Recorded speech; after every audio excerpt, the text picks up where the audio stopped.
اب وہ ان کے پیچھے آئیں اور قریب پہنچ کر بولی، اے ابراہیم، ہمیں کہاں چھوڑے جا رہے ہو؟ یہاں نہ پانی، نہ خوراک، نہ کوئی انسان۔ ابراہیم علیہ السلام نے پھر بھی کوئی جواب نہ دیا، کوئی پریشانی بھی ظاہر نہ کی اور چلتے رہے۔ سیدہ ہاجرہ بھی آپ کے پیچھے چلتی رہیں اور پوچھتی رہیں کہ ہمیں کس کے حوالے کر کے جا رہے ہیں؟ یہاں تو کوئی بھی جاندار نہیں، مکمل طور پر بے آباد علاقہ ہے۔ لیکن انہوں نے اب بھی کوئی توجہ نہ دی۔ آخر سیدہ ہاجرہ نے کہا، کیا آپ کو اللہ نے اس کام کا حکم دیا ہے؟ اب آپ نے جواب میں فرمایا، ہاں۔ تب سیدہ ہاجرہ بولی، اگر یہ بات ہے تو اللہ تعالی ہرگز ہمیں ضائع نہیں ہونے دے گا۔ جب انسان اللہ کے احکام کو بجا لائے تو اس کے دل سے فقر و فاقے کا خوف نکل جاتا ہے اور اللہ اسے طرح طرح کے انعامات سے نوازتا ہے۔ انسان جب تک اللہ کے احکام کو بجا لاتا رہے گا تب تک اللہ کی نصرت اور اس کی تائید شامل حال رہے گی۔ چنانچہ جوں ہی ہاجرہ علیہ السلام کو پتا چلا کہ انہیں تنہا چھوڑ جانا اللہ کے حکم کی بنا پر ہے تو فوراً یقین بھرے لہجے میں بولی، تب اللہ ہمیں ضائع نہیں کرے گا۔ یہ کہہ کر وہ اپنے شیر خوار بچے کی طرف پلٹ گئیں۔ خوراک اور پانی چند دن میں ختم ہو گئے۔ پانی کا ایک قطرہ پاس نہ رہا۔ اب پانی کی تلاش شروع کی، لیکن اپنے لیے تو درکنار، ماں کو بیٹے کے لیے بھی پانی نہ ملا نہ خوراک۔ اب بچہ لگا بھوک سے بلکنے۔ خوراک نہ ملنے کی وجہ سے ماں کا دودھ بھی خشک ہو گیا تھا۔ عورت کتنی بھی باحوصلہ ہو اپنے بچے کو بھوک سے بلکتے نہیں دیکھ سکتی۔ اب انہوں نے بچے کو وہیں چھوڑا اور تیزی سے قریبی پہاڑی صفا کی طرف لپکی۔ اوپر چڑھ کر ادھر ادھر نظر دوڑائی کہ شاید کسی طرف پانی یا خوراک نظر آ جائے یا کسی انسان کی جھلک نظر آ جائے۔ جب کچھ نظر نہ آیا تو نشیب کی طرف چلی، ساتھ میں بچے کی طرف بھی دیکھتی جاتی تھی۔ نشیب میں پہنچی تو بچہ نظروں سے اوجھل ہو گیا۔ اس پر اور بے چین ہوئی اور بلندی کی طرف دوڑی۔ اس طرح مروہ پہاڑی پر چڑھ گئیں۔ وہاں بھی چاروں طرف نگاہ دوڑائی لیکن کچھ نظر نہ آیا۔ خیال آیا کہ پھر کوشش کرنی چاہیے۔ اس خیال سے مروہ پہاڑی سے اتری اور صفا کی طرف چل دی۔ درمیان میں نشیب کی وجہ سے بچہ نظر نہ آیا تو دوڑنے لگی۔ اس طرح پھر صفا پر چڑھ گئیں۔ اللہ اکبر! ایک تو عورت ذات کمزور، پھر بھوک پیاس سے نڈھال، اس پر کس قدر سعی اور کوشش میں مصروف، وہ بھی اپنے بچے کے لیے۔ بہرحال بار بار کوشش کے خیال سے انہوں نے صفا اور مروہ پہاڑیوں کے درمیان 7 چکر لگائے۔ یہی وجہ ہے مسلمان عازمین حج صفا و مروہ کے درمیان سعی کرتے ہیں تاکہ اس واقعے کی یاد تازہ ہو جائے۔ جب وہ آخری مرتبہ مروہ پر پہنچی تو انہوں نے ایک آواز سنی۔ یہ آواز اسماعیل علیہ السلام کے قریب سے آئی تھی۔ انہوں نے پوری توجہ سے آواز کو سننے کی کوشش کی اور جلدی سے اسماعیل کے قریب پہنچی۔ کیا دیکھتی ہیں؟ اسماعیل کے قدموں کے نیچے سے پانی پھوٹ رہا ہے، کیونکہ جبریل علیہ السلام کو اللہ نے اس صابرہ خاتون کی مدد کے لیے بھیجا تھا۔ انہوں نے زمزم والی جگہ پر اپنا پر مارا تو اسماعیل کے قدموں کے پاس سے ایک عظیم چشمہ رحمت نمودار ہوا۔ مستقبل کے پیغمبر کے قدموں کے نیچے سے اللہ نے جبریل فرشتے کے ذریعے زمین پھاڑ کر پانی نکال دیا۔ یہی آب زمزم کا آغاز تھا۔ ہاجرہ علیہ السلام پانی کو آنکھیں پھاڑ پھاڑ کر حیرت سے دیکھ رہی تھی۔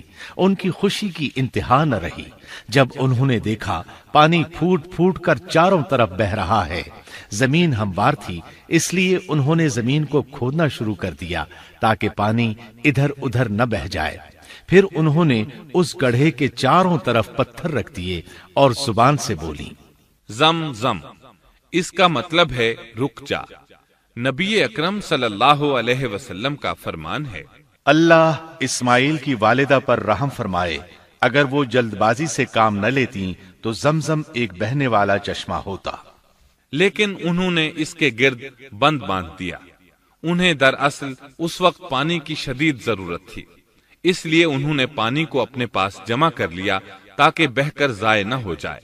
انہوں نے اسماعیل کو پانی پلایا، خود بھی خوب پیا، اور یہ اللہ تعالی کی طرف سے ان کی مہمان نوازی تھی۔ وہاں کوئی اور انسان نہیں تھا، نہ کھانے کی کوئی چیز تھی، بس یہی آب زمزم ان کے لیے کھانے اور پینے کا کام دے رہا تھا۔ اب چونکہ زمزم ایک چشمہ بن گیا تھا، اس لیے پرندے بھی آنے لگے۔ انہی دنوں عرب کے قبیلوں میں سے ایک قبیلہ بنو جرہم یمن کو خیر باد کہہ کر اس طرف آ رہا تھا۔ یمن میں ایک بہت بڑا ڈیم تھا۔ پہاڑوں کے درمیان انہوں نے پانی کو روک کر ایک بہت بڑا بند قائم کر رکھا تھا۔ اس سے پورا سال آسانی سے کھیتی باڑی کرتے تھے۔ اس ڈیم کی بدولت ان کا آب پاشی کا نظام بہت اچھا تھا۔ جب اس ڈیم کو اللہ تعالیٰ نے توڑا تو تمام لوگ وہاں سے منتشر ہو گئے اور جزیرہ عرب کے اطراف میں منتقل ہونے لگے۔ وہیں سے ہجرت کرنے والا ایک قبیلہ بنو جرہم تھا۔ یہ لوگ بنیادی طور پر عرب تھے۔ یہ قبیلہ سفر میں رہتا، جہاں کہیں پانی اور چراگاہ نظر آتے وہیں پڑاؤ ڈال دیتے۔ جب وہاں خوراک ختم ہو جاتی تو آگے سفر شروع کر دیتے۔ چونکہ وہ بہت بڑے تاجر تھے، اس بنا پر ان راستوں سے خوب واقف تھے۔ انہیں چشموں کا خوب علم تھا۔ ملک شام کی طرف بھی ان کی آمد و رفت تھی۔ یہ قبیلہ بنو جرہم مکہ کے قریب پہنچا تو فضا میں پرندوں کو منڈلاتے پایا۔ کہنے لگے ان پرندوں کی موجودگی میں ضرور کوئی راز ہے۔ اب انہوں نے اپنے کچھ آدمی اس طرف بھیجے۔ یہ لوگ جلد ہی چشمے تک پہنچ گئے۔ انہوں نے وہاں ایک عورت اور اس کے بچے کو پایا۔ پھر وہ لوگ ان کے پاس آئے، وہاں پڑاؤ ڈالنے کی اجازت مانگی۔ سیدہ ہاجرہ نے فرمایا، ٹھیک ہے، لیکن شرط یہ ہے کہ تمہیں اجرت ادا کرنا ہوگی۔ ان کے لیے یہ سستا سودا تھا۔ ان کے پورے قبیلے کو سامان زندگی مل رہا تھا، جبکہ صرف ایک عورت اور اس کے بیٹے کی ذمہ داری ان پر عائد ہو رہی تھی۔ انہوں نے فوراً حامی بھر لی اور وہاں رہائش اختیار کر لی۔ اس طرح یہ لوگ سیدہ ہاجرہ علیہ السلام کی معیشت کا ذریعہ بن گئے، اور اس طرح سیدنا اسماعیل علیہ السلام بنو جرہم میں پرورش پاتے رہے۔ انہوں نے ان لوگوں سے عربی سیکھ لی اور ان سے بھی زیادہ عربی دان بن گئے۔ فصاحت اور بلاغت سے عربی میں بات چیت کرنے لگے۔ پھر ان کی اس قبیلے میں شادی ہو گئی۔ ان کی اولاد سے عرب قوم کا آغاز ہوا۔ انہی میں سے سرور کائنات محمد صلی اللہ علیہ وسلم کی ولادت باسعادت ہوئی۔